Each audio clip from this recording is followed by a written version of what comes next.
Hi, this is Suzanne in Ohio. I have a small flip through for you today.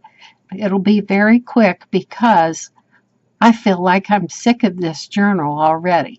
I don't know how many times I've tried this video and something happens.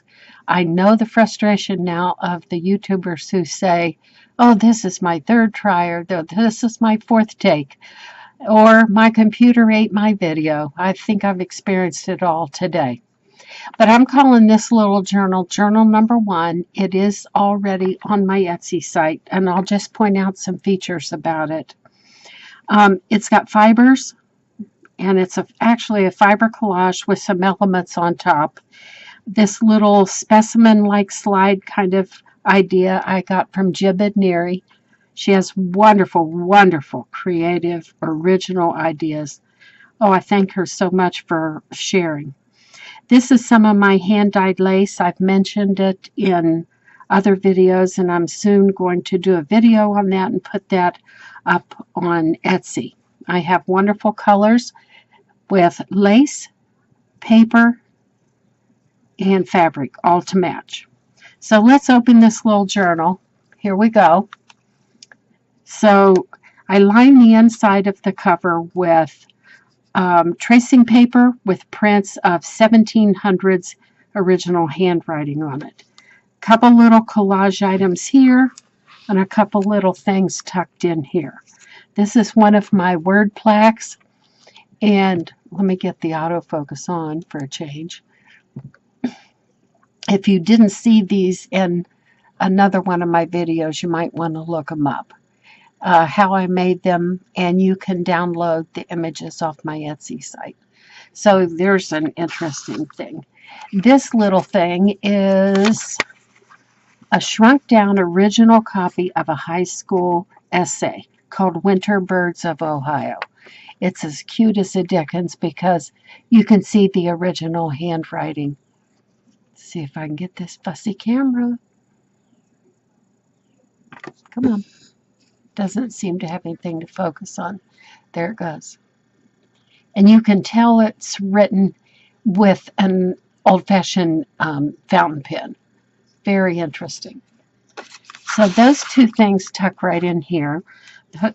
This is a little tuck spot corner made out of an image of my vintage fabric lace snippets.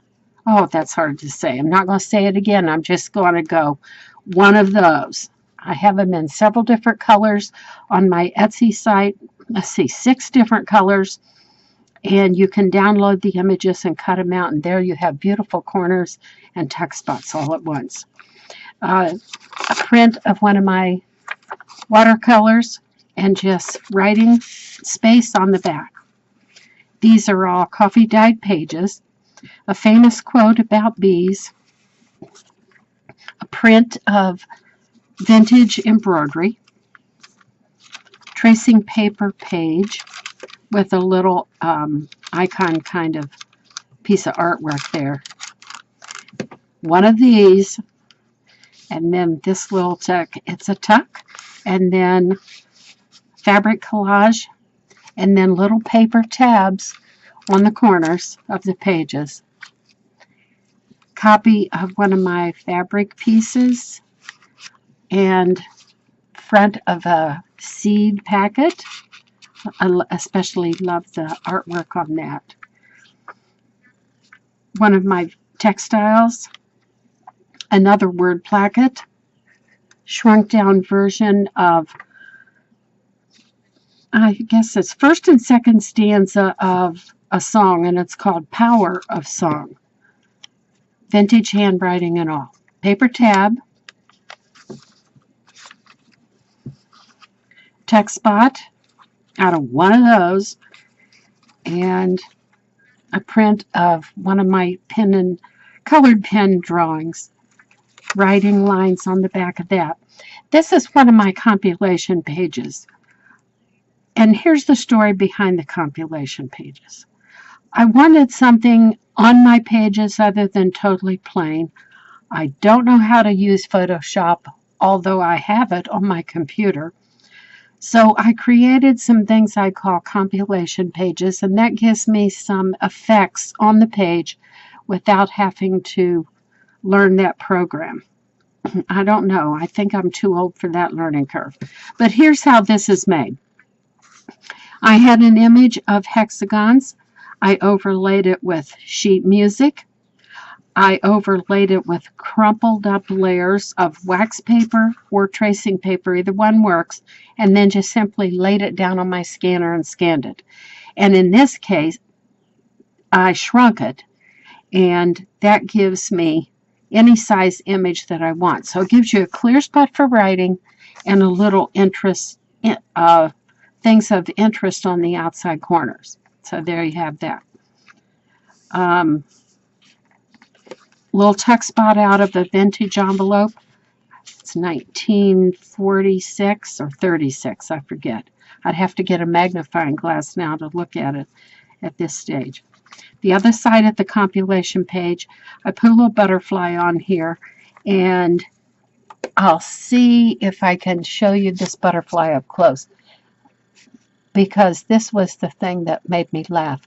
When I cut him out, his antennae and legs were too frail to try to cut out, so I stuck some pieces of string behind him.